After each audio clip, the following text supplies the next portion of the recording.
talk right now. Like talk right now? Like talk right now. Like Whatever. right now, Beef? Whatever. Talk right now. Beef. We're We good. are live. What is going on, Tutto Posto? We are back with another podcast. Thank you for tuning in. And we got me, Beef, and Steve here in the house today to talk about the news across Europe. There's a lot of it. We're going to talk about the best Premier League jerseys heading into the season, as a lot of jerseys are dropped. Third kits have been dropped, and we'll go through those, pick some favorites and some least favorites, and then we'll do a little segment we're going to call Caldo Freddo, otherwise known as hot cold.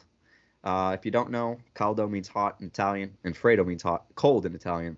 So, of course, we're paying homage to the name Tutto Posto by going the Italian way. So we'll be going through some players that we think are caldo or Freddo towards the end, and then we'll take some Twitter questions. You won't be able to tweet us live because this is not a live podcast, but we have some questions stored up, and we'll be answering those at the end. So stick around if you want to hear those, and maybe your question will be answered. But yeah, how are you guys doing today? It's happening.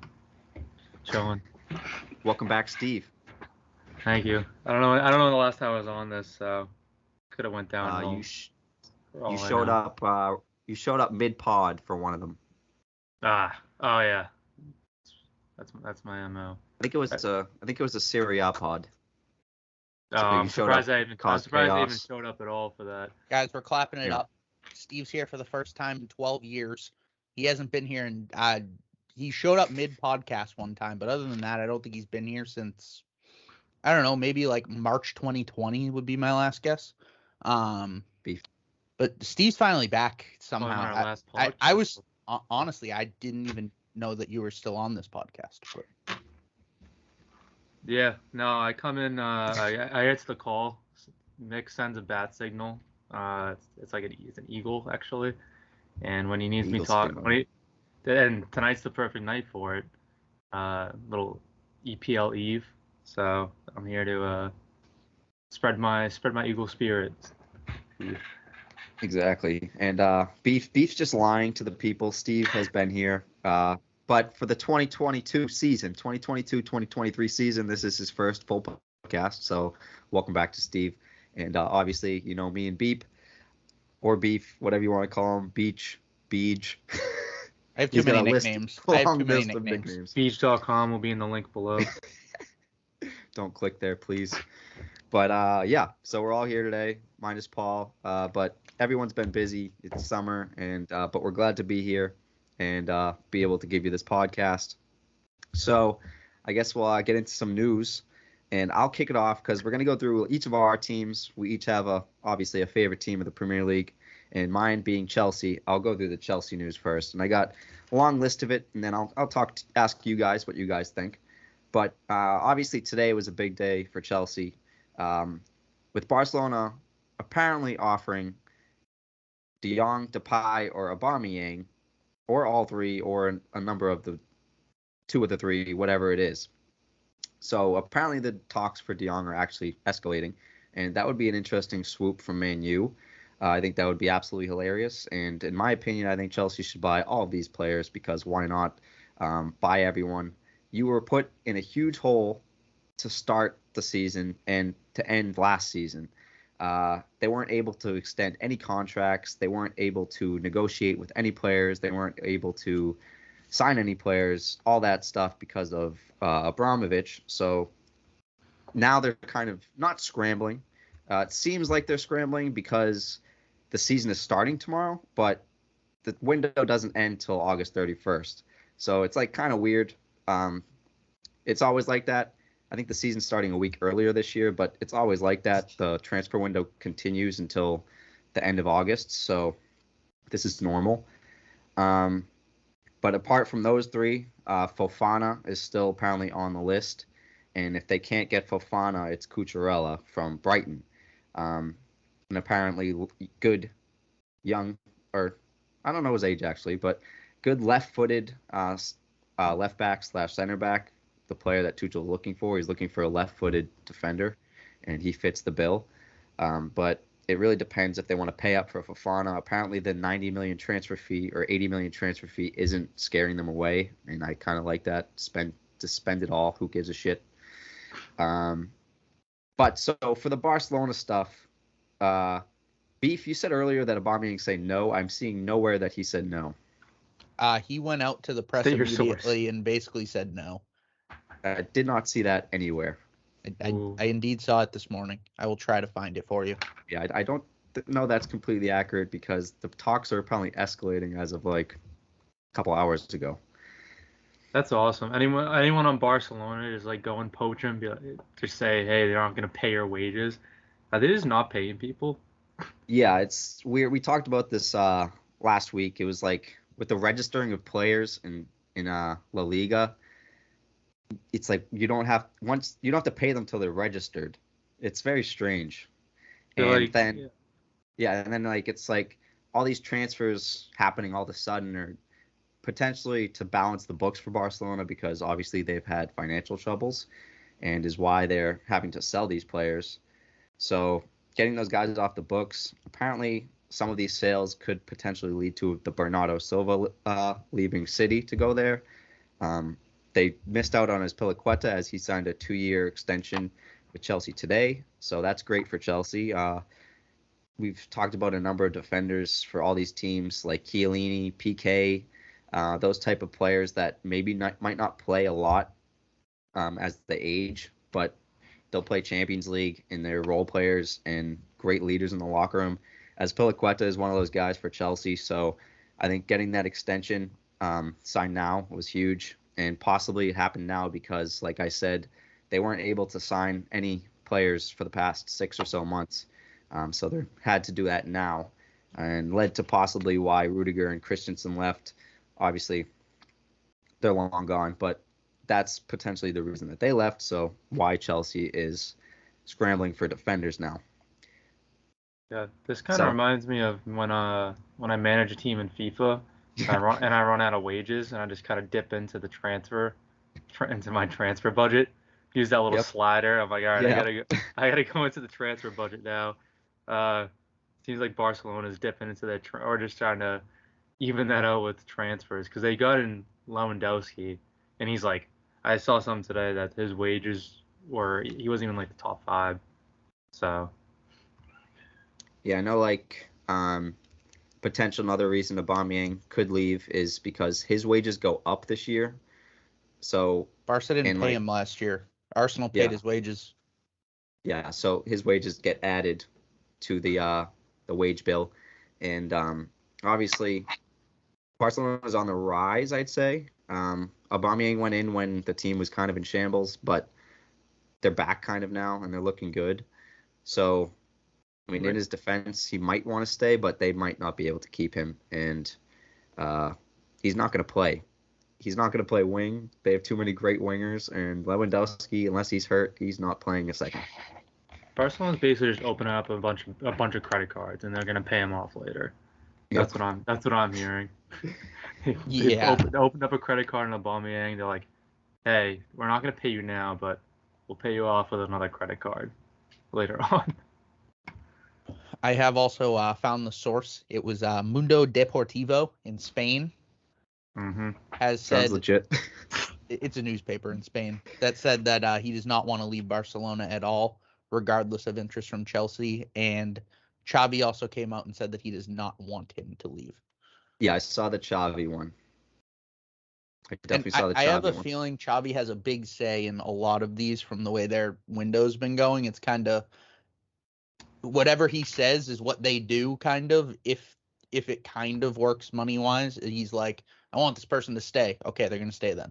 It's kind of how it seems it's been. That's, I think, a classic manager thing to say. Just to keep, obviously he's a good player, and to keep the depth is key, but like it's going to come down probably to the player because Barcelona needs to sell people.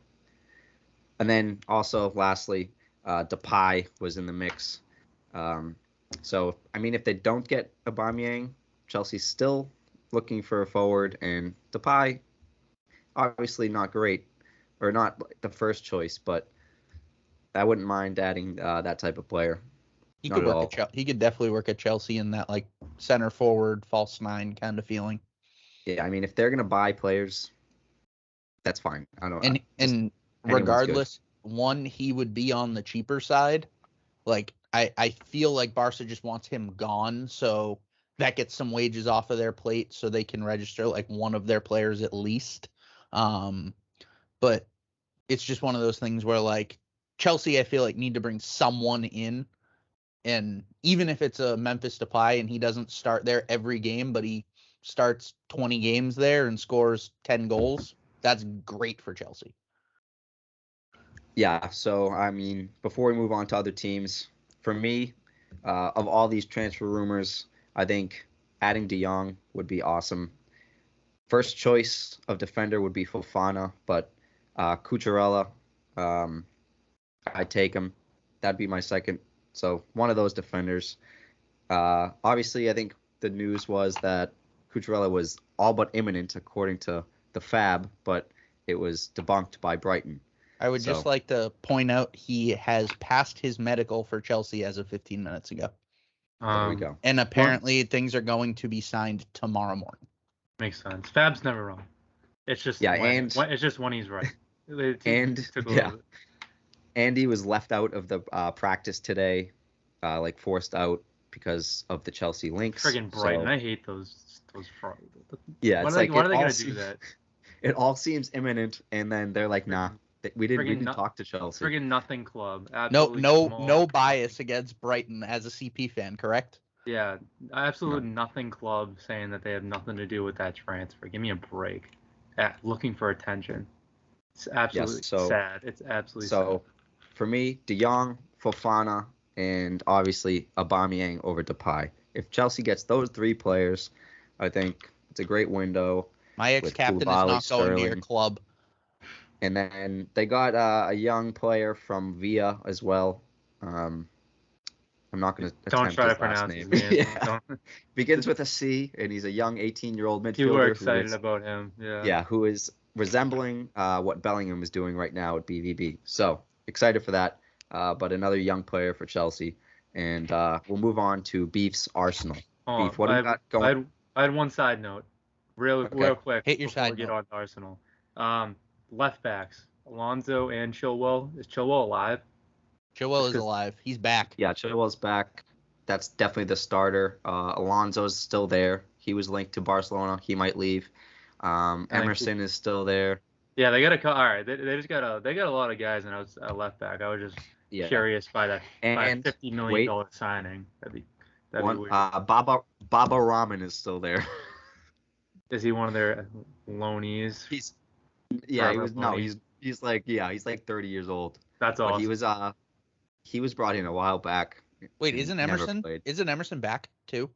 Yeah. I said Emerson. Yeah, like what? So they have 4 left backs. And they're spending $50 million. All right, go on. And then Chalaba kind of swims. Oh yeah, he's freaking good too. Jeez.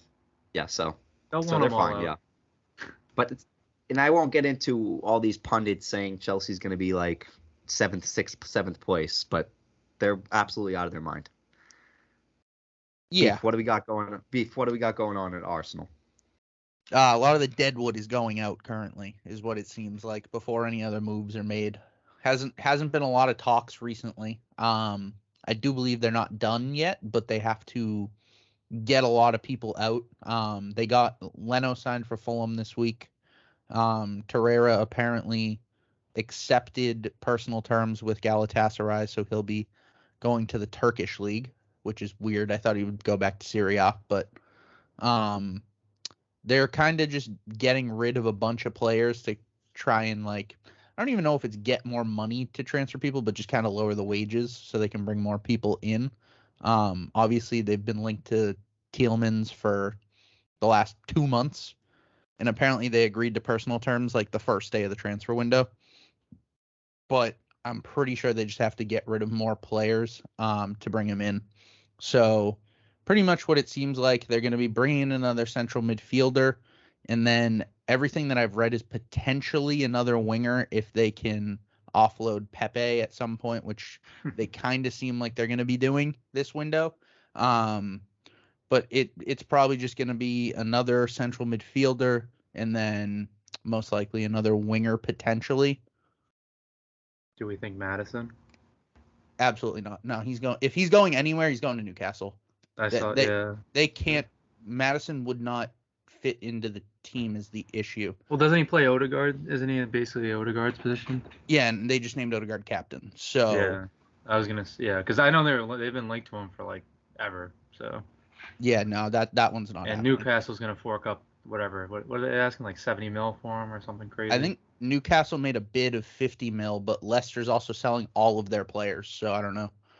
Yeah, they're gonna be in a weird position. I don't see much turnover going on with Leicester, unless you guys have seen guys coming in.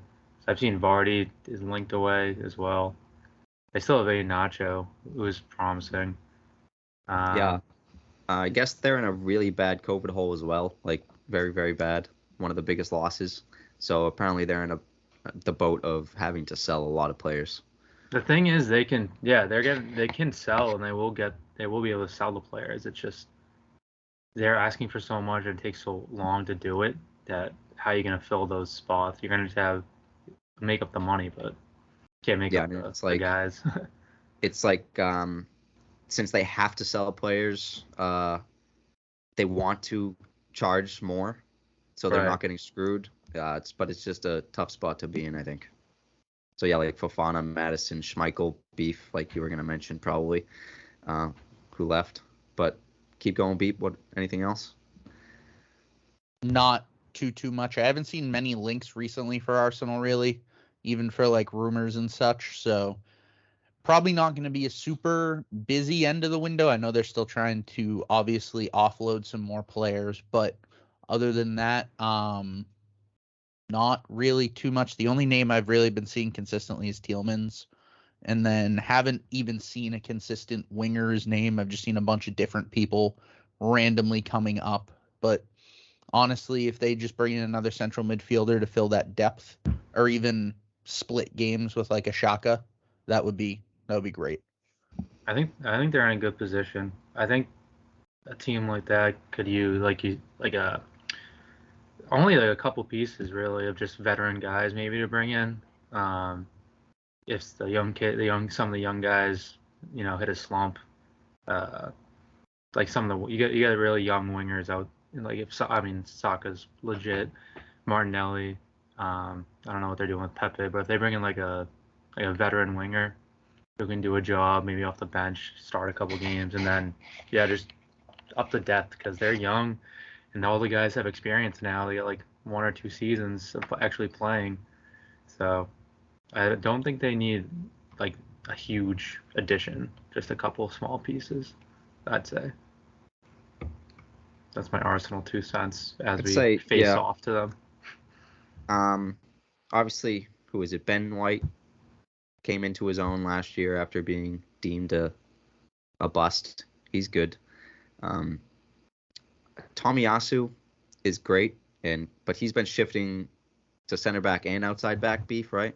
He's a pure outside back for Arsenal at this point. It kind of seems they have their first, at least as of right now, their first pair center back is Gabriel and Ben White, and then William Saliba, who came in. He was the young player of the year in the French league last year. They loaned him out the last 2 seasons, but apparently in preseason, which I always take with a grain of salt, as we talked about last week and the week before, like you can't take everything from preseason as like this is it, but basically him and Ben White have kind of been switching off at right back because Tomiyasu's still technically hurt. So both of them can play outside back on the right side, but they basically have 3 pretty good center backs, and then 2 of them can play right back also if Tomiyasu does get hurt. Yeah, so my piece to Arsenal was the second center back is my question, and then obviously hasn't been any news on this, but if they lose Partey, that'd be also a very big hit. Not happening. Weirdly quiet on the. That's my CTM. Weirdly quiet on the accusation that lives on his street. Yeah, he's definitely in question. So if that same age on his street, but not him. Can't be him. Yeah. So we'll see on that. But if they lose him, that's a tough hit to the midfield. But okay, we move on to Crystal Palace, Steve's team, the Eagles. And before I let you go, wow, he's got the jersey on. Before I let you go, obviously you have your Crystal Palace Eagles from the Premier League, and then you have Lazio, who is the Eagles in Serie A. But did you know who the Bundesliga Eagles are? Whew. Trick. I don't know. There's got to be. I heard this the other day. It's Frankfurt, They're good team. European champions. Come on, how do you not know that? Europa champions. I was watching a little. I think it was DFB Pokal. Their what's it called? Their League Cup, and they were playing. So, just to let you know, they are the Eagles of Bundesliga. If you need an Eagles team for there, I don't know the La Liga one, but there you go. I don't know if there is one. I'll find them. I bet there is. Maybe they're not in La Liga though. Maybe they're in like the second or third league. Yeah, they might not be. But Steve, what do we got for Crystal Palace? So I'd say an okay transfer window thus far. Brought in a center defensive mid from RC Lens, French league. Always take French players coming in with a grain of salt. Beep, you know that with Pepe. Pepe came from. Where did he come from? Lyle. Well, yeah. Maybe it's just the first season thing coming from the French league.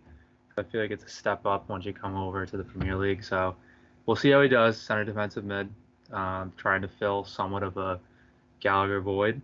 They're saying Eze is going to be moving to a center attacking mid spot, and they're putting a lot of pressure, not pressure, but they're expecting a lot from him, scoring wise, attacking wise, creating wise, of what Gallagher did. Brought in a young winger, played for Derby last season. Still young, thought about loaning him out, but he's been good in preseason, so they're keeping him on, which is good because they're pretty lacking in depth right now. They haven't brought in a ton of people, which is a little concerning. They let a lot of guys go. So depth-wise, Vieira said it like today that they need to bring in more guys. I don't like his negativity going into the Arsenal game because he's like, yeah, we need to bring in more guys. I mean, every manager says that at the beginning of the season. Give me a little bit of something. Say we're doing good in training, something. I know it's your old club, but I need some positivity, confidence going into this game. And then they brought in, might get more of an American fan base. From Alabama. He was born in Alabama, FC Dallas, now Bayern Munich, now to my Crystal Palace Eagles. Chris Richards coming in. I think he's kind of like a Swiss Army knife of defending, which is good because I could see him. I think he's more left-footed, left side. I think he can do either, but could use a kind of do-it-all to give some depth in the back. Well, last year, a little bit weak in the defense category. Had two center backs, and then we had like James Tompkins and some couple other guys coming off, but needed to strengthen that. I don't know who else I'm forgetting, but they're linked to a couple different people. There's some wild links all over the place. Lozano links have faded, as we all expected. Are you happy or sad about that? Happy. That him linked to him. It's like a string. It's Zaha's linked out, then we're linked to some crazy winger, and then both kind of fade out. Like the Chelsea rumors, they're still kind of there, but they faded a little bit. So I think I'm happy with Lozano. Maybe it's just because Paul talked him down. I don't want to deal with that. But I just saw recently, just looking up my go-to transfer news, CPFC transfers. I don't have a Twitter login. I just go right on the web and look at it, refresh the page. Maybe Tuto Poster should follow, help me out, give me the updates myself. But we're linked to a random guy from RB Leipzig. So to YouTube I go, as Paul would say, to find out who this guy is, or search on the ESPN app, see his stats. Overall, need more. Need a little bit more. I'm confident going into the season. We've still got some injuries. But going into the first game of the season, Obviously, I'm confident going in, but I think I can't have Jordan Ayew starting as my right wing going into this season. I've said it way too many times before. Yeah, I think he's a low-end Premier League or championship player, and he's on our starting line. Just can't be happening. That's my. I had to bash someone. Oh, also free my man Will Hughes. He should be starting. God damn it, and he's not gonna start. He's gonna be the guy that they brought in, plays great, and just never plays for some weird reason. That's my rant. Yeah, I like it. And yeah, obviously you got to throw in some Ayew hate. He's a prick. He's on our team and he's literally a prick. It was they played Man U in the preseason, and I sent it to Ollie, the Man U guy. That I forget what it was, either a video or an article that he literally like stepped on some guy's leg, got like a yellow, got away with it. And dude, it's a preseason. Like he does that shit all the time. But hey, I mean he's on our team. He scores once every 3 years, so. I don't know. I can't say enough bad things. All you got to do to be a role player. Dude, he's so bad. He has good hold up play sometimes. Sometimes. He presses hard. He was a striker for like ever, and then he just came on and they stuck him out on the wing, and he's just so slow, and just fucking takes it down the corner flag, and it's so annoying. I can't wait to see it tomorrow. I can't wait. We'll see, yeah, and we'll talk maybe a Twitter question will be about the upcoming game tomorrow, the debut. But and before we move on to Beef's women's England team, we'll talk about one last piece of news. Ronaldo leaving the preseason game mid-game after being subbed off. He didn't just leave the pitch. He didn't just leave the locker room. He left the whole stadium, and I think Bruno Fernandes maybe did too. I think there was another player. I'm not sure the player, but Bruno rings a bell. And at first it was kind of brushed off as so what, but then I guess Ten Hag came out and was furious, whatever that means. So I'm sure he'll get a slap on the wrist and be the starting striker once again because they have absolutely no one who's going to score goals on that team, in my opinion. He's been linked away. Yeah. He's been fucked. That like Ronaldo's just. They're like, oh, he's gone, and then he just always crawls back. He's probably getting so much. He's causing so much money in wages that they just want to get rid of him at this point. But no one wants him. And, so funny. Yeah. And he tweeted, "The king is back" or something before the game because like he wasn't showing up for anything because he wanted to leave. So he tweeted, "The king is back," and then played the game and then left the stadium. I have one question. Yeah, what do you got, Pete? How bad does Ronaldo want to leave Man United? Like, he seriously left a game at halftime when there were a bunch of reporters outside the locker room waiting for him to leave.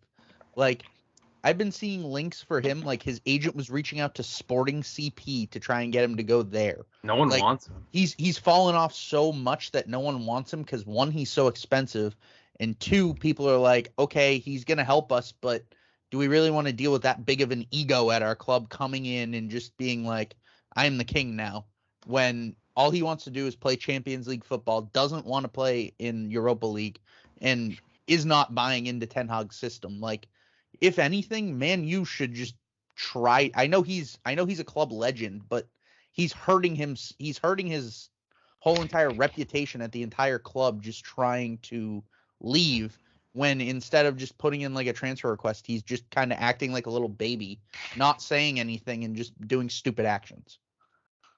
Yeah, I think it's got to be the wages. No one wants who wants to pay that much for 30 however old he is for like a year or two loan.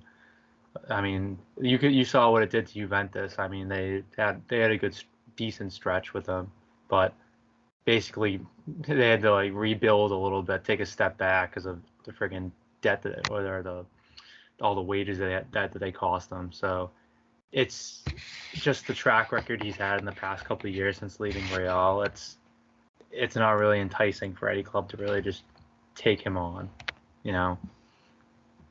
Yeah. Even though he's Man not U a is a dumpster fire. So I mean, he's not a team builder. He's not a future guy. He's a plug and play right now. And the teams that were linked to him, like Chelsea, made sense. But I think it was good to reject that from Chelsea's part.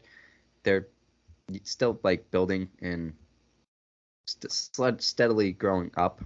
They've got tons of young players, so I think getting someone else would be better. And again, like Steve said, the wages are out of control for a 35-year-old. I think he is. Yeah, it's. Yeah, I mean, I think Chelsea or I don't even know what's going on in PSG. Some club like that that doesn't really care about money and just wants like a quick win now. PSG would have made sense if they want to win Champions League. But other than that, I mean, did Bayern replace with a striker? Mane's their starting striker. Really? Yeah. Interesting. Has he played striker before? He played it for Liverpool when Firmino used to be hurt and stuff, and then obviously last season they had the like rotating front three where all of them could play striker or any side of the wing. Yeah, they've had. I don't even know if Muller's still there, but I feel like they played him as like a center forward or a false nine way back when. Yeah. So it's more of a cam now. Right. So I feel like if they were to go like false nine or just center forward, Mane could fit it. They're too well organized. They'll figure it out for sure. So yeah, they don't need Ronaldo. Yeah, but basically, he's again just taking a stance on wanting to leave, and we'll see where he goes. But time is ticking. And last piece of news: beef. England has. You said it came home, but did it really count? Did it really come home, beef? It came home. It absolutely came home. It felt great. I mean, 56 years without a trophy in any kind of international soccer. Oh, beating the Germans on top of it. Oh, it's a great feeling. I mean, I won't lie. I watched that whole game and I was like on my feet the entire game. When Germany tied it up, I thought it was over. Germany was outplaying them so bad. And then going into the second half of extra time, Germany kind of was just playing for penalties. They were like, oh, we're just better at penalties. We'll beat you. We're not going to attack. And then went in, got a sloppy corner thrown in, and then a nice little toe poke right at the end to slide it right through the goalie. Oh, it was a beauty. I was freaking out. It was wonderful. Of all the people in like the United States, how many people do you think watched that game? Can you count on one hand? Yeah. I mean, I watched the whole game, so yeah. You can count me on that one hand. That's okay. One. I'm not gonna pander. I'm not gonna pander here to a crowd or anything. I didn't watch a second of that. I didn't watch a second of I can't even comment. Yeah, so I can't speak to that. The only thing I saw was the phenomenal goal that the young English player Russo, I think her name was, scored. It was like a accidental back heel that went through the goalie's legs, and it was nothing special. And yeah, that was the semifinal when they won 4-0 against Sweden. So yeah, it was like they blew it completely out of control. I think she even said like it wasn't supposed to go in. It was a shot, but it was an accident. And they tried to make it like it was the best goal of the past 20 years, and it was gotta respect the hustle. Headline grab in there. Yeah, I mean, it was a good goal. It was a nutmeg. It was a back heel. It was flashy. It's just, and I'm not like great for them, but nothing special for me. And I was asking like, the U.S. wins the World Cup every year, and they're gonna dominate every team ever because they're nasty.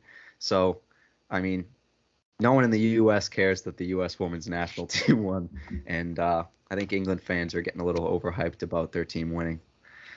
It's a different sport, though. I mean, what's the national sport of England? The only one that's close to soccer is rugby, and I mean, so I think for our perspective, as like we enjoy English soccer, we enjoy our national team soccer, but when the women's team wins in the U.S., it's expected. It's one of those Because- things where it's like, imagine if there was like a giant tournament for American football and the Yeah. U.S. won it. Like, that would Yeah. be big for everyone in America because football is probably the biggest The sport top here. sport. Yeah, Yep. so you But always it'd be go like it go wouldn't off be. base the biggest sport. What's soccer in terms of American sports? Yeah. Fifth or It'd be sixth? like football or baseball, if it's Yeah. when you're watching that as an American, I guess. Not baseball for me. Baseball should be abolished as a sport.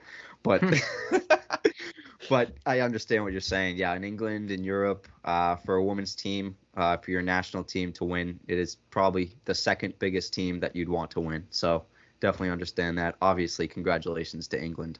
I was just making like the U.S. team's so good, it's expected. We're gonna dominate. Sorry, everyone else. We beat you at your own sport. Also, I just want to point one thing out. The person who won the Golden Boot and the captain of the England team they both play for Arsenal. So, Wow. shout out to Arsenal. Wow. I don't even know how many teams do they have in the women's Premier League. I don't know exactly. I know the big six all have teams, and then I don't know after that. Oh, that reminds me. Whenever I look at my transfer news, it's like just Crystal Palace together. So sometimes the women's comes in, and it's like linked to like 8 new players of all this stuff. I look and I just reckon it's like all women's names. I'm like, fuck. I don't know anything. Yep. They'll get you. But I think that just about covers news, and it'll allow us to move in to some more exciting stuff, maybe, if you like this type of stuff. But the jerseys, obviously, everyone loves the new jerseys heading into the season. Steve, for example, has bought a new jersey, and that's on its way. So we're all excited for that. And I think that's going to lead me into my favorite jersey of the 2022-2023 season. It has to be Crystal Palace. Their home jersey is absolutely unbelievable. The blue and red. Their away is very nice as well. It looks almost similar to the PSG kit with the red and blue down the middle and then the white. But the kicker is that it's like painted, it's like scribbles, and it's different. And then the icing on the cake is the collar is absolutely sick, and the sleeves match the collar. It's like a red, white, and blue collar. Just a nice, simple, all the way around collar. So that's a great touch. And then the sleeves, just icing on the cake. So yeah, if maybe we can pop it up in whatever format this is, but look it up if we don't. The Crystal Palace home jersey is my number one. And then my worst, I think we were talking about it earlier, but Beef likes these apparently. So our worst aren't the same, Beef. Oh, no, they're not then. The City Away kit is disgusting. Oh, gross. I love the City Away kit. Gross. No, absolutely gross, Beef. Like Steve was saying, it looks like Atlanta colors, like Atlanta United in America, the MLS. So bad. It Not makes no Atalanta. sense. I'm glad you brought this up because I was gonna roast it before the podcast even began. Like, where the fuck are they getting this color scheme? I think the color scheme actually is homage to an older kit. So okay. The colors do make sense, I believe. Okay. But it's sort of out of nowhere. And yeah, like you said, it does make you think like, where did these colors come from? So unless you like know your history, I think it doesn't make any sense. So, but yeah, black, red, just not looking good for City. They're a blue and white and baby blue, sky blue, whatever you want to call it. That's their colors. Stick with it. And their home kits also stink because I hate the home kits too. Like, yeah, just City in general. But shit. yeah, they went with the Puma. They have Puma as their sponsor, and Puma tried to pull this fast one in the Euros with just like it's saying Manchester City on the kit, and the Puma logo is above it. So yeah, not a great design. Obviously, the colors are fine with the baby blue, but the design itself from Puma isn't great. And for me, again, the away kit, the black and red, are my least favorite kits. Oh, I just want to say one thing before we go on with this. Wait, regardless of how bad you think their away kits are, it's their best kit. The Maybe, third kit, yeah. I was gonna. Their away kit is by far their best kit. Third kit is gross too. Regardless of if you hate it or love it, I know a lot of No, Man U fans ripped them and said like you're just taking Man U's colors, but those are by far their best kits. Their third kit is their worst kit. Yeah, And I their think the home kit home is is the not. best. Their home kit's okay, but their away kit's their best kit. No, the home kit's the best. Then it goes away, then third. I don't know. Third away and third are gross. Those are terrible. The third one, I hate. It's like it's a wannabe a stripe and it just ends. Fucking, it's pissing me off. You looking at the away kit? I mean the third kit now, Mick. I mean, I'll honestly hop in next, and I'll just kind of. Someone muted. Mick, are you muted? Yeah. Am I muted? Yeah, you you were. are. It's all right. I was saying, yeah, those are pretty bad, but I'll stick with the red. But those green ones are horrible. I mean, honestly, I'll hop into it right here. Then they're not my worst kit, but they're actually my honorable mention for the worst kit. Mm-hmm. Is City's third jersey. It's absolutely horrible. Big bad. It's lime green and navy, Big like bad. just horrible looking. Not to mention the video that they used to drop their third kit, they dropped in Roblox, which is like a 2D like bad Minecraft game. So it's really ugly, and the way they announced it's even worse. So I'm just I'm out on the third kit. I'm just gonna start from worst, and then I'll go to my best. Sure. The worst kit is the Spurs away kit. Spurs away. Let me take a look. Purple, black, and green, and it's really, really, really ugly. Oh yeah. Because the way that I view it, their home kit, classic Spurs home kit, looks nice, nicely done. The away kit, I don't know what Nike's doing here. I don't know who designed this, but he should be fired. This is horrible. Like, if you're gonna go in the away kit, Spurs are white and navy. Just go with like a nice like basic navy one. Like their home kit's always just a nice basic white, and it always looks nice and classy. But these away kits are horrible. The lime green collar is gross, and they're gonna fucking have lime green socks with it. Yeah, no, it's definitely not it, because I've never been a fan of the lime green or highlighter yellow. I think it's candy ass. Big time candy ass. Especially when your kit's dark, like then you're just throwing these bright highlights on there, and it's like, what are you doing? It's only on the like end of the sleeves and on the collar. It just doesn't look good. Right. Yeah, I don't mind the color, the main color there, but yeah, the sleeves and collar is not a great look. And I mean, Spurs have done some wacky stuff in the past. They've had green kits and like these tie-dye kind of galaxy-looking kits, but yeah, those ones are pretty ugly. Yeah. Honestly, from my best kit, which I had not seen until today, but I will say this jersey, there's no sponsors on these jerseys, just to give you an idea. But these kits are insane. If you need to, go look up the Nottingham Forest third kit. It is a beauty. It's got this nice navy look with some nice lighter blue. I like those ones. I do like those ones. Very, very, very nice kit. There's no sponsor on the front. Those, I fuck with those ones. So just as we did with Venezia last year, Nottingham Forest, if you need a sponsor, let Tudo Posto know. We got you. What's that little? There's a symbol. What brand is that? That's the same brand that CP has, Steve. Cinch? For the new year. No, Cinch is their. It's that little V with the guy. It's supposed to look like a guy. Macron Sports, I believe. I forget what. But third kit, Nottingham Forest. I like those a lot. Yeah, I threw those. Beef.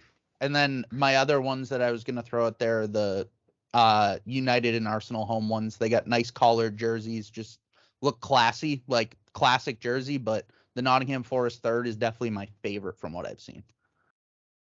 I don't have like a big list. I'm just been scrolling through ones that have caught my eye.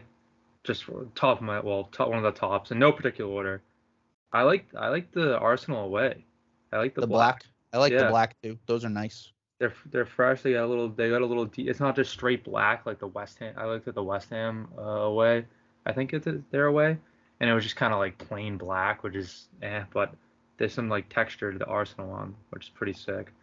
Another one I liked that I was scrolling through, obviously my Eagles, greatest jerseys out there. Nottingham Forest, you just mentioned. There was one more. The Brighton red. I don't know, like, even though fuck Brighton, but they're away. It's just clean looking, little ombre from dark to light on the outside. But once again, one thing that grinds my gears is just putting in random color schemes that make no sense. Like my Eagles, red, white, and blue makes sense every year.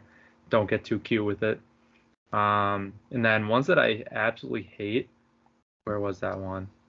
We're on Nottingham Forest. Their away kits. Oh no! What happened there? Did anyone take a look at those ones? Let's check them. I believe I've seen all 3 of their kits, and I'm pretty sure I liked all of them. The blue and yellow? I don't like those. I like that one. I like the texture on the arms. It's a little different, obviously, not their normal colors, but I kind of like it. It looks like it's too Norwichy. Yeah, that's Norwich. Norwich has the gross yellow jerseys. No one else does that. You can't just come into the Premier League and pretend like you're Norwich. That's bad vibes. You're gonna go straight down if you do shit like that. Yeah, and then the tie-dye looks like, you guys ever have those things at like birthday parties or whatever? They just do like paint and splatter it on, and just like random color schemes. Yeah. Well, anyway, that's what it looks like. It looks like they just tossed a bunch of blue and yellow and green in there and splattered it on the arms. Don't love it. And then, I mean, there's just a couple jerseys out there that I was looking through that are just pretty plain. Not even worth a comment. There's a lot. I mean, no, I can't hate. I mean, fuck Everton with their blue jerseys. I don't care if they're classic. Everton is I think, just a shit stain of a club. I think I liked one of Everton's, and I don't remember which one. Oh, I like the away kit. It's pink and blue. I fuck with both of Leeds' jerseys. Now, yeah, all right. I don't want to slow it down looking at the jerseys, but this is the one I wanted to comment on. I remember now. Bournemouth home. I fuck with Bournemouth home big time. The Black, lightning. The red lightning. Yeah. Kind of a nice little shirt. I like that. Yeah, Bournemouth. I wish they did. I wish they did a little bit more with the collar. It's just like a straight red collar, but they have the black sleeves. If they could have done like a hat, like a trim on a black trim on the collar or something like that, I would have liked that more. But it's almost there. Yeah, the runner-ups for me was like United, Arsenal, and Leeds, for sure. Leeds got that tie-dye thing going on. I like that one. Even though they could stink, but we digress. Obviously, Man City, the absolute joke of jerseys. Even though they'll probably win the Premier League. I won't lie, that's like a Puma thing. I've always had an issue with Puma in soccer. I don't know what they're doing. They try to be way too different, and they fumble it all the time. This one's not too bad, Beef. What do you think? So like they went basic with CP. I told you they don't mess around. Well, no, the Puma change kind of happened during the Euros. That's when they kind of got real wacky. Well, before that they were fine. Even when Arsenal, before they switched back to Adidas, I thought they fumbled a lot of Arsenal's jerseys too, because they tried to be like different and not just be like normal. And it was one of my issues with them. I've had an issue with them since they were like Arsenal's, because typically, like, when you're looking to buy a shirt at the beginning of a season or something, you're hoping you have some options. I felt like especially with the Puma ones, I had like one pick maybe that year, and then that's the one I had to get. Yeah, but I know, Beef, you had one comment to say before we move on, right? About a particular sponsor. I'm lost on Beef. This one. Yeah, I'm fumbling it here. I'm confused. He's got nothing. But my team, Beef. Oh, God. Yeah, no. So, Chelsea, first of all, pretty good jerseys. Like, I won't lie. I think the home kit, they were so close to making it arguably one of the best jerseys in the league, and I think they fumbled it on the collar. Like, either do a collar. The collar the best. I'm not a fan of the fake collar. I don't know. That's just one of my things. Like, I like the design on the collar, but for my thought is either make it look like it's a full collar or just do a circular collar. That's my thought. But I think also, it's similar enough to the Man United type of collar on their away kit. get the 3 off of the jersey. Just get it off. Get anything else. I don't care what it is. You can't, this 3 on the jersey, it drops it. So like if we're rating it out of 10, if I see that on the jersey, it's knocking it down like 3.5 points immediately. It's the ugliest sponsor in the league. Yeah, I don't like. There's something about the 3. It invites trolling. It for any 3-0 loss or 3-something loss, it invites that target on their and bag. then just like a vertical sponsor just looks better, you know. The 3's just kind of plopped in the middle. There's too much empty space. Yeah, their old ones. Their old ones were what were they? Yokohama or something? Yokohama, those were nice. Those were nice. And like the Samsung ones back in the day, and Samsung, those were all nice. Samsung was awesome. Yeah. But yeah, no, I agree with you, Beep. There's something about you don't want too much space taken up by a sponsor, but give me words. I don't want a guessing game for a sponsor. Yeah, no one knows what 3 is. It's bad sponsoring anyway. Yeah, like at least if you're seeing like a gambling site, you can tell it's a gambling site. Yeah. Like CP, you can tell it's way different, and you're like, oh, that's definitely a gambling site. 3, everyone's like, what? Who is this company that's sponsoring them? No one knows. But we'll move on to Caldo Freddo, hot cold. So we're going to talk about a player from last season, maybe preseason, that we think is hot coming into the season. Maybe they ended last season on fire, and we think they're going to continue that. And also a player that was cold last season or started slowing down towards the end or anything, really a player that we think is going to be cold for the 2022-2023 season. And I'll kick it off with my hot player, my Caldo player heading into the season. This is for Premier League only. So I'm going to go with Diogo Jota from Liverpool. Obviously, Mane left, and last year in 55 games, he had 21 goals. That's all competitions. So, I mean, he came in, he scored, and I think he had like 40 goals since coming into the Premier League, but last year alone, 21. So, yeah, I think he's going to continue that, and I think he's only going to get better with Mane leaving. That opens the door for more goals, and the front 3, 2, whatever they want to go with is still very, very good, with Salah sticking around, Firmino's still around, and Darwin Nunez came in. So, yes, that might hinder him a tiny bit, but I think Jota has the experience now, and he's still young, still coming into his own. And I think he'll be the hot player for me heading into the season for Liverpool. And then cold player, this is kind of this is just my bias, I'd say. Jack Grealish. Sorry, Beep. Don't talk about my guy like this. Best hair in the league. Best calves in the league too. Absolutely. The best calves in the league. Absolutely. 100%, no doubt. You can't beat that. But for me, playing wise, I think he came into City.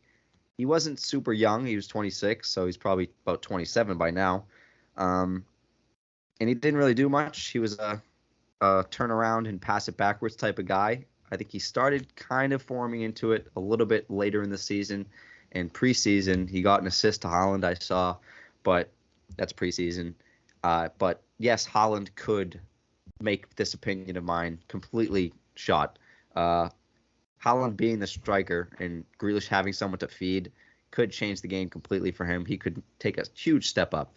But in my opinion, I think he's just not quite worth the fee as well. And that team, again, we've talked about it. They're losing a few pieces. They lost Sterling, but he could be easily phased out of that team. Foden, obviously, on the other side. Who else? Mahrez. They could switch that whole team around, and he could be phased out. But he's obviously going to get some minutes, but he's my cold player. I don't think he takes the big step up this year and kind of just does mediocre. He's going to do some things, but nothing special, you know? He's not going to score 20 goals. He's not going to score 15 goals, I think. But yeah.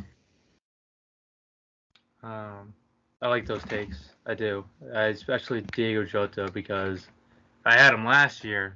Our anonymous gambling friend that has been on a couple times, who doesn't seem to be gambling anymore. So we'll see. Asked for Golden Boot last year. I gave him a value pick of Jota. Probably he might have been in the top 5. I don't know. Salah was up there, but Jota was up there. He finished he for had sure, 15. for sure top 10. Yeah, he had 15 in the league. Yeah, I liked him last year. I mean, it hindered a little bit. Firmino, him kind of got some time, but with a power offense with Salah and Mane on each time, you can't count him out. So I liked that pick, and then he ended up picking Lukaku, who might have had Great pick. Did he even? I don't know. I don't even know what he had. He scored did he some have goals. one? Yeah, he scored a couple. He scored Okay, twice against Arsenal. So yeah. So going into mine, Caldo's hot. Man, I hate gassing up. Maybe I think I'm doing this on purpose. I'm trying to gas up Beef a little bit, get him a little bit too hyped for the game tomorrow. But I mean, everyone's been on him. I think it's Gabriel Jesus. He's been great in preseason, and they have the guys to get him the ball. He's always been pretty decent on City. Never really got his time to shine. Always been that extra guy that kind of comes on in garbage time, gets his goals, puts up decent numbers, but he's looked great so far. I think he's definitely coming to this season hot. Makes sense. Maybe the second week is when my prediction goes into effect, though. But I do think beginning of the season he'll pick it. He'll be Caldo. Yeah, I got that right. Freddo. Is it a D or the T? Fredo. Freddo. D's. Fredo? Like Alfredo. Yep. Okay, Alfredo. Exactly. Yep. My Alfredo is Paul's gonna enjoy this one with his stupid name. Mason Mount is my. I'm out. I'm leaving the podcast. Yes. Have a good day, guys. Mason Mount is a good reason to it, and maybe I'm just a little bittersweet because my guy from last year is moving on, but I think Gallagher can take that step up and compete for a position. They're keeping him on, not loaning him out, staying strict with that, but I think he can compete for a position. Mason Mount's been great, but I mean he paid his dues, he worked his way up, just like anyone else could. So I think he's really got someone nipping at his heels to push. I mean, this can go either way.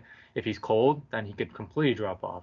But if he produces, stays hot, then he's going to be at that next level with some good guys at Chelsea coming in. But yeah, he's always been a solid player. But I think maybe I'm just pushing to be better. Some tough love on him. But my guy Gallagher is going to get his chance. And if not, you're always welcome home. Yeah, I agree with the Gallagher. I can't bite my tongue any longer. I'm sorry. I can't. 1 second, Beef. I definitely agree with the Gallagher coming in, and I'd like to see him play 100%. Like him, Billy Gilmore. People like sleep on those people as being potentially very. They got a lot of sneaky depth and at Chelsea. Yeah. So it's just you gotta be careful. Same with Loftus-Cheek. I think for Mount, he didn't end the season cold or anything. He was great all last year. This is just like you're saying. I'm saying he's gonna down. There's a possibility of him going cold. I'm not saying that he's coming in cold. I'm saying he's my. I'd say possibly taking a step back. I'd say it's his job to lose because he's the starting attack mid. So he's got more to lose. Gallagher. Yeah. If Gallagher comes in and shows it, then I mean competition is great. So we'll see. But I think it only makes your England guys better. It only makes your England guys better. No. I can't hold my tongue any longer. I'm throwing some stats at you. Who was Chelsea's leading goal scorer last year? I'm not saying he's bad. Who was their leading assister last year? I think you missed the last half of that conversation. I'm aware. I did hear it. I'm not saying he's my bad. Point is, I'm saying he's the most likely to be cold because of the competition. He's the guy who has been through multiple coaches and been at that position through multiple coaches. I think he's their motor. he is their guy. He's their worker. He is. He does work their really guy. hard. Trying to break into that Chelsea midfield is very, very hard. As you saw last year, Conte didn't have a great year last year, and still no one could take his spot. He's old and he's injured. Kovacic had a great year, and Mount had a great year. Game. So, I mean, my point is trying to break into that Chelsea midfield at all is very, very hard. Not to mention their leading stat guy, which you could say maybe he wasn't even their best midfielder, but stats-wise, he had 21 goal contributions in the Premier League. Okay. So it's going to be very hard to take him out of that spot. Yeah, no, I do agree on that Tuchel doesn't seem like a guy that would have a quick trigger, especially with his consistency of last year. My point was mainly of the competition that there's in midfield, and that if he doesn't produce like he could, that there's guys waiting and that can be given a shot. They're leaving a lot of guys there, not loaning them out, so they're keeping around for a reason. You know, if they're very confident in Mount, they could have loaned guys out like they always do, but they want to keep that depth. So I'll end on your piece with I'm not sold on Jesus at all. The guy couldn't really break into a City team that didn't have a striker. So, yes, he's got an opportunity here, and he's having a good preseason. He got a man of the match against a Chelsea team that didn't want to be there. But he had 3 man of the matches in the preseason, just so you know. Oh. Yeah, well, no one cares, Beef, about preseason. No. I was just letting you know. And I don't think he'll get 20 goals this year. I don't think he'll be that great, and I do not think Arsenal will be in the top 4. I don't think they're that good. They're being overhyped. They're still young, and they have their defense, like I said, not that great. So that will take away my spiel about. I think we're on the complete opposite thought trades here. I think we're on complete opposite thought trades here. Yeah, you obviously think Arsenal's great, Beef. Mine's not. No. It's not the preseason hype. I think they've built the squad that they want, and I think they got one player. They got Saliba back to add another piece to the defense. They got Zinchenko in to add more depth at left back because Tierney gets hurt a lot. He can also play in the midfield. 2 bums in a system. They were the assist product of Pep's system. Yeah, and what is Arsenal building? They're trying to replicate City. Yeah. How's that going for the past 5 years? Let's go Eagles. I mean, he's working on it. I mean, this is his team. This is the team that you judge him off of. He got his guys in. He got the guys out that he wanted out. Aubameyang left. Lacazette left. He got those guys out that he thought were bad for the club and weren't his players that bought into his system.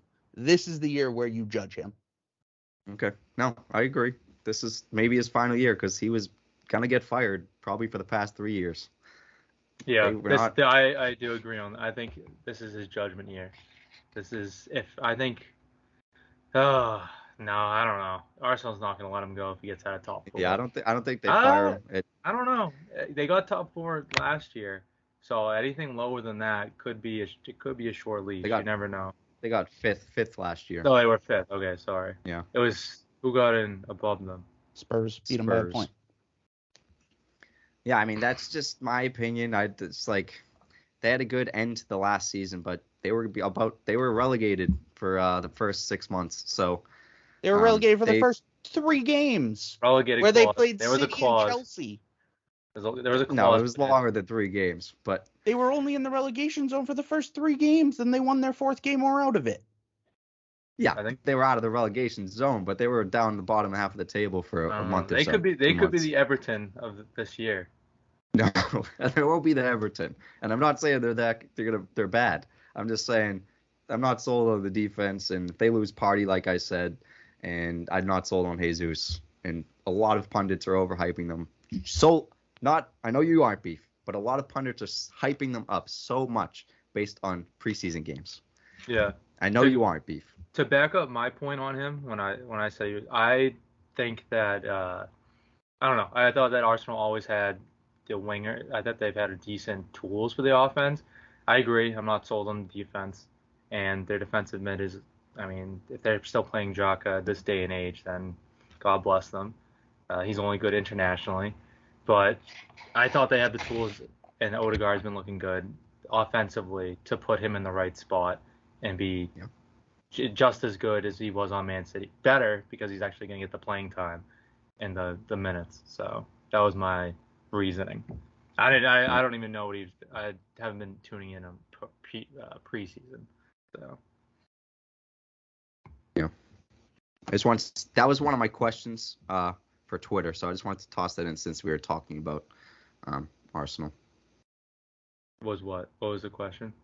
Just the question was like, is Man U, Arsenal, and Spurs being overhyped due to preseason and coaching? But I just wanted to say that about Arsenal. Let's rank what do we think the three most overhyped and who is most deserving out of those three? Spurs, probably based off players coming in and coaching. I think Man U's getting very overhyped strictly due to coaching. They've done nothing to change that team. Yep. And Ronaldo's making that team way worse. So I think Ten Hag's getting a little bit much praise for not proving anything in the Premier League yet. And then Arsenal's probably second. I would agree. After Spurs. The Man U coaching is growing, and they brought in a couple players, but Man U's they're getting way too overhyped. Yeah, Man U makes. I mean, there's only so much a manager and his style can do to overhype a team in preseason. So I agree on that. Yeah. Beef, anything from you? Or are you angry about our Arsenal takes? Beef's got his hot cold players. I would definitely still say Spurs are number one because there's like a solid. I will say this: I have heard more about Spurs winning the league than Liverpool winning the league. To give you an idea. They got proven Conte at the helm, and he's getting his guys in. He's proven that he can do it once he gets his guys. So I'd say most, if not all, people are putting Spurs coming in third place. And I think that's definitely. I've heard a lot of that, and then I've heard. So the reason why I put Spurs, I'd put Arsenal second for sure, but I would put Spurs first because a lot of the things I've been hearing is Spurs are going to win the league. Whereas Arsenal, I haven't really heard anything about Arsenal winning the league. I've heard Arsenal making top four, pushing for top four. I haven't heard Arsenal are going to win the league. Like that's two different steps, and that's huge steps. That's being better than Man City. When Spurs made it into the top four by 1 point last year, that's a big jump. And then Man U third. Man U hasn't really. They brought in a couple players, and they're a dumpster fire right now because of Ronaldo. He's making them a dumpster fire. I'm not saying their whole team is a dumpster fire, but the situation going on around them with De Jong not wanting to go there, and then this whole Ronaldo thing going on top of it, it's a bad situation. Yeah, there's so many times that there's been guys linked to Man U, and they would have been great signings or good transfers, and either people don't want to go there. It's just all around bad juju. But they shouldn't be overhyped. So any pundits or anyone that's saying that they're looking good coming into the season or pushing for top four or above that are high. I mean, a lot of biases are coming into this. It's like, oh, dude, Man U fans are some of the worst. Yeah, they're literally biggest club in the world. Yeah, the most things I've seen is like obviously City, Liverpool winning or coming in second. Most people have them 1 or 2, and then a lot of people have Spurs and then Man U, or Spurs and then Arsenal. And maybe that's me saying like Chelsea that's obviously Spurs, Chelsea, Arsenal, and whoever's sixth. That's obviously going to be a fight. But a lot of people have Chelsea coming in like sixth and stuff. It's like I know they don't have a striker, but they didn't really lose that much. I think Man U shouldn't even be in the top four conversation, is what I'll say. Yeah, I'll take the conversation of Chelsea, Arsenal, Spurs for who the last two teams are, and I think a lot of people are basing Chelsea off of how they're not going to finish the window but how they are right now. Whereas what I've heard over the last week is they're willing to spend another $300 million to bring in 4 guys who are going to make their team like 2 times better. Yeah, I don't think they're done. If Chelsea, right now, Chelsea could be outside the top 4, but I don't think we all know Chelsea. They'll put up the money. If they get another center back, they bring in a center forward or a striker. If they bring in another left back, like that elevates them in. If they actually bring in all of the players they're targeting right now, they're third for me in my eyes, 100%, maybe second. Like genuinely. It's the same as last year. Obviously, it didn't work out, but like they didn't have Chelsea competing, and then Lukaku came in out of nowhere, and they're like, "Oh my God, this team's gonna potentially win the title race." Obviously not, but that's like when players just come in. Yeah, like you said, they're probably basing it off of team right now. So players come in, opinions will change. But Beef, you want to give us your hot cold, and then we can end this podcast? Yeah. I think I'm gonna start off with my cold player, if you don't mind. I'm keeping do whatever you want. I'm keeping it the same, and you could say he might be my most hated player on this entire podcast because I rip him all the time. It's Bruno Fernandes. Yep. I think you picked him last year as hating him or something. I remember that. As of right now, if Ronaldo stays in that team, he's gonna do bad again. I'm sorry. Like if Ronaldo is the starting striker, Bruno Fernandes will not work as well in that team. And it showed last year when Ronaldo and him kind of do the same thing. They don't play a lot of defense. They make kind of the same runs, things like that, where they both want to take all the penalties. They kind of just get in each other's way. So it's one of those things where as long as Ronaldo is in that team, he will not look great. And as of right now, it doesn't look like Ronaldo's leaving. No one wants him. So if Ronaldo leaves, I could be completely wrong, but I'm basing it off of Ronaldo stays for the at least first half of the season. If that's the case, I see him losing his starting spot to Christian Eriksen at some point. Yeah, I agree with that take before you go on, just because, I mean, I think you're right that they're kind of like, I mean, they're both Portuguese, and they're both kind of like similar play styles, both want to take the penalties, the free kicks, kind of be that guy. And Eriksen's just a more little laid back, willing to facilitate, give it to the guys he needs to, do the necessary things to be a team player, and just give it to Ronaldo, let him do his thing. So if it stays this way, I could see that being a real possibility. I actually agree with that completely. Yeah, when I looked at Cole players, he was definitely on the list of potentials.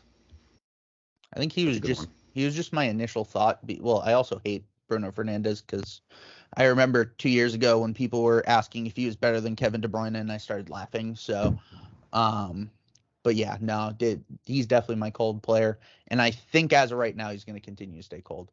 And then my hot player is also a player from Liverpool, but it is not Diego Jota. It's Luis Diaz. He has his solidified starting position at left wing. Yeah. I think that's his position to lose now. I mean, you could see when they were playing Mane in the middle, and they were playing Jota or Diaz off the left. When Diaz was playing, he was phenomenal, playing great. And I mean, now I think that he's not splitting time, where obviously there's some room to lose a starting spot. Obviously, they have 4 really good forwards, and the only one who's solidified fully is Salah, obviously, on the right. But I think Luis Diaz is going to have a great year. I think he looked great last year when he played. He didn't play as much as he probably should have because they obviously had Mane and Salah, and he's not a striker player. He plays more off the wing, uses his speed well. But I think he's going to have a great year for Liverpool. I forgot about that guy completely. I did too. Until Beef said it, and he came in last year and he was absolutely great. And it's one of those players that I completely forgot they had. And I'm just like, I'm going through my head, who does Liverpool have? Yeah, they got Salah, whatever, Jota, this guy, and I completely forgot that they have, and it just makes them a better team in my head. forgot. He was overshadowed by Nunez coming in completely. Right, because he came in c- the second half of the year, and then Nunez Yeah, came yeah. in and was freaking out about it. Yeah. So it's like, yeah, they have good 4 options. Diaz with 4 goals last year in Defense is still the solid. Premier League. They're mid. I mean, they still got Their Thiago. midfield's not very deep. Their starting midfield is good. Thiago. Do they still play Henderson? Yeah, it's Henderson, Henderson. Fabinho, and Thiago, which is a very solid 3, is what I'll say, because I think Henderson in that system works phenomenally. You say Sabinho or Fabinho? Fabinho. Fabinho. Okay, Yes. yeah. So I think they're not very deep in midfield, but their starting 3 is great. Yeah, they're not deep in midfield. They could use another. I mean, I haven't heard them linked to anyone. I don't know if anyone. I think Liverpool's done, but they have a bunch of young guys. They have a bunch of young guys who they believe in to come off the bench, but they do. I mean, they're one injury. I can't say one injury away because they lost Van Dijk and still ended up doing okay. So, I guess midfield wise, if they lose a guy, they could be in trouble. That's the only scare with Liverpool is they're solid at defense now. They got some more depth than last year. They're solid at forward. They got enough guys. They need Firmino to come in and play striker. He's fine. Like, that works for them. I mean, and he's their 5th option, but he also has been playing in the midfield too. So yeah, I think they'll be okay. Contention wise, just a couple names in the midfield is, I think Naby Keita is still there. Yeah, okay. Keita's still there. Curtis Jones. So he's decent depth. Yeah. James Milner. Yep, Milner's still there. He's gonna be there. He'll be there forever. He's their classic. Bring him on last 20 minutes, and he'll just run for 20 minutes as hard as he can. So yeah, those are like the Matiches of the Liverpool team, and then obviously, like Beef said, Curtis Jones, Harvey Elliott, the young guys. Yeah, they're decent. Good midfield. That's decent depth. Not worried about them. And the Ox, of course. The Ox, yes. The Ox. I think they've been trying to move him away. Yeah. Poor Ox. Legend of the Premier League. But that is the hot cold, the Caldo Freddo section of the pod. So if you enjoyed that, let us know, and we'll do one for Serie A, hopefully, before the Serie A season starts next week. But Twitter questions. We'll end with these. That is at the Tutto Posto on Twitter. We covered some, so we'll make this ending a little shorter, which is good, since we're at over an hour. Beef, this was a question from Beef. Is Steve even a part of Tutto Posto anymore? Haven't heard from him in a while. We answered that, Beef. Answered that. I mean, he's back. I will say, I did tweet this before Steve said he was coming. That was the whole point of the question. I 5 hours ago. I sparked the conversation today. I think I led the charge to make sure this happens. So I'm glad you answered. Typically, I will say, recently, me and Mick just text each other and don't text in the group. But fair. That's okay. We know the days. Like Steve's busy on Fridays, and Paul's been busy with some life things. So we're not expecting that. Yeah. Basketball one day, random visitors. Basketball and softball. Yeah. You had a wedding last week, so we know the excuses. Not excuses. They're not excuses. Oh no, they're excuses. You didn't lie. But yeah, that answers that question. Steve is back. And we answered my question about Arsenal, Man U, and Spurs. And then before I ask my last one, is Paul still on loan at Spurs, or has he changed allegiances to West Ham since Skamaka joined? Paul obviously isn't here, but I'd say he's still a Spurs fan. I think he's still Spurs. He has no allegiance to the club whatsoever. It's just a numbers game. Whoever has more Italians, he will. Yep. He can be bought. He can absolutely. So West Ham's got two. West Ham's got 2 Italian now with Scamacca and Ogbonna, the defender. So. But it's mostly Conte. It's Conte and their the sporting director. Director. And then Paratici. They did have Golini. He's gone now, though, right? Yes, he left. But Conte's enough. I don't know. That's 2-2 now. We might have to check in. I thought Spurs had True, more, yeah. but I think it's just strict. Paul loves Conte, and obviously he was with Spurs last year. But I mean, Spoots is the resident West Ham fan, so maybe we'll have to talk to him about letting Paul in the club. he is our Hammies guy. Yep. I think he's still on loan at Spurs, obviously, because Baggies are in the championship. We won't mention the Baggies. Steve will go off on them. But absolutely trash ass club. I think it made him question his allegiance for a little bit, but I think he stayed Spurs. But it was one of those things where he was like, "Ooh, that's a move that's making me question it a little bit." I think he's hoping he does well, but still Spurs. Yeah, definitely someone to watch for him, and a reason to watch West Ham pretty much. Because yeah, he's a young striker and potentially the future of Italian goal scoring. So if he's more televised through West Ham, then I'm sure Paul will be watching. And then the last question we got here, and I think a good way to end it is, of course, a Crystal Palace Arsenal prediction tomorrow. The Premier League season kicks off, and luckily we got Steve and Beef, the CP and Arsenal fans, in the house. Beef and Steve, I'll let you two have this one. I know what Beef's gonna say. No, I'm not. Well, I don't know. I have no idea what he's gonna say. But one thing that I think he could say is that it's at Selhurst, and the Eagles have been notorious recently not playing well at their own home field, which somehow doesn't make any sense. They're better away, have been. So I'm gonna reverse that psychology. They're home, coming in on a Friday night, gonna be buzzing, and both the defense has been shaky preseason. Arsenal, we talked about their defense. They got something to prove. I think there's gonna be goals to be had. Prediction wise, I don't think anyone's gonna take. I'm gonna go with 2-2 draw. Arsenal will dominate the possession, but we always get our chances. We had their number last year. Don't forget that, and they brought in a couple guys, so it's similar. We're missing Gallagher, obviously, but similar guys. We had them last year, so you never know. I'm going 2-2 home. See, I just looked it up, and the record in between the last 5 games between them, they both have 1 win and there's 3 draws. Mm-hmm.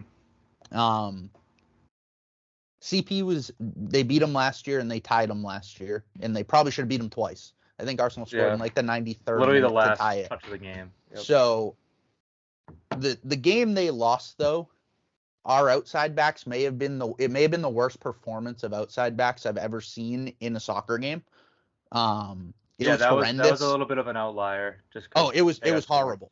They literally, I don't think either of our outside backs had a tackle, an interception, like they just got dribbled past like 40 times. It was bad. I will say it is at Selhurst. I think last year changed the idea of Selhurst a little bit. They didn't play as bad at Selhurst as they did in the past. Before, they were always known as a scary away team. They did a little better at home last year for sure. So it's not as big of a thing to me this year. But I just think Arsenal has something to prove this year. And I think this is the game where it's like first game of the year, you have to prove something. And I'm going to go with an Arsenal win, but I'm going to say 3-2. I think it's close. I think CP is going to be really good this year. When we did our tier list, obviously, I believe I had CP coming 8th. So I had them 8th. I think Mick had them like 6th or 7th coming in pretty close. Jeez. And so I think we have them pretty. Paul had them in 20th, but that's just a Paul thing. He does that every year. So I think they're going to be a really good team this year. I think they're going to be in that conversation with like the West Hams, and they're going to be above Wolves and everything like that. So I think they're going to be a top half team for sure this year. And it's one of those games where I think both of them have something to prove because obviously Arsenal's been hyped up a little bit more, but I do say there is a good amount of hype around this CP team right now. They just don't have the exposure that the Big Six do. So I'm going to go, I'll say 3-2. I will have you know, and all the people that want them at top half, You haven't been following this team long enough to know that they will drop games just to make sure they do not get top half. I They believe they will in your drop coach. random He's a games legend. to make sure they get in between that 12 to 15 range. Don't you worry. And I'm gonna make a bold statement. IU doesn't start tomorrow. I will be ecstatic. I've looked at a million starting 11s and every single one has them in, and I'm ready to throw my fucking hat against the wall. It's infuriating, but well, we can hope for the best. I can't wait for it to come out and me just fuck. Probably around like 11, 12 o'clock.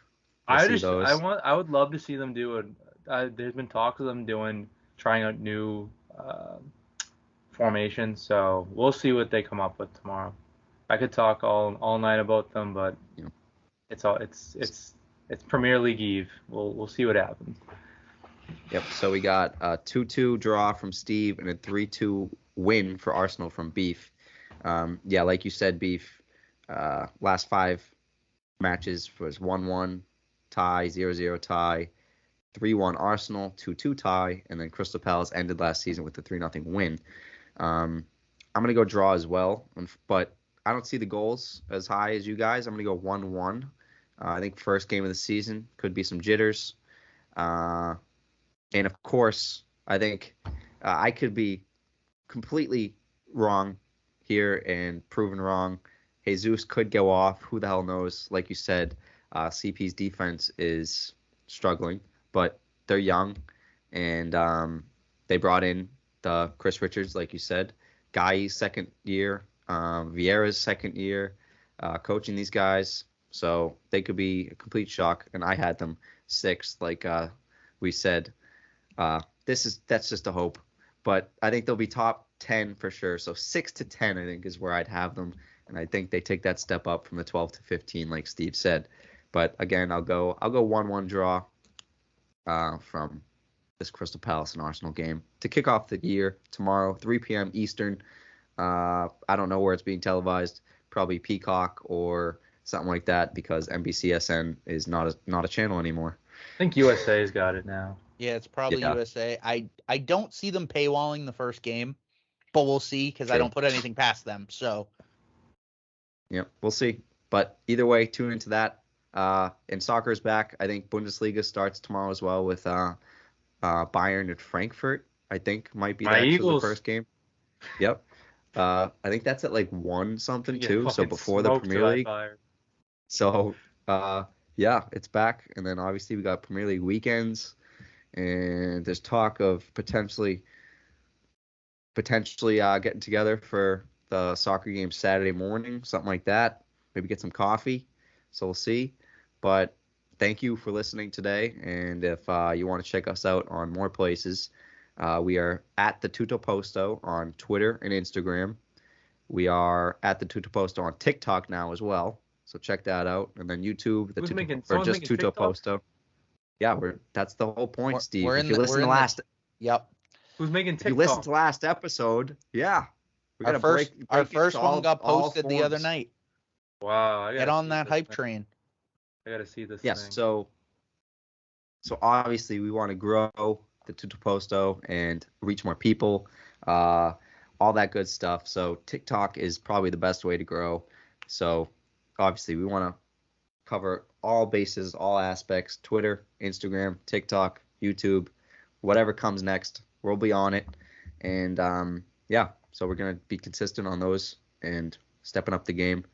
But if you want to follow me or Beef, I'm at Michelangelo Lifts on most platforms, and then Beef is at Plo on some platforms, and then Bylock 15 on others. I think I'm split 50, on Twitch and Twitter. 50-50.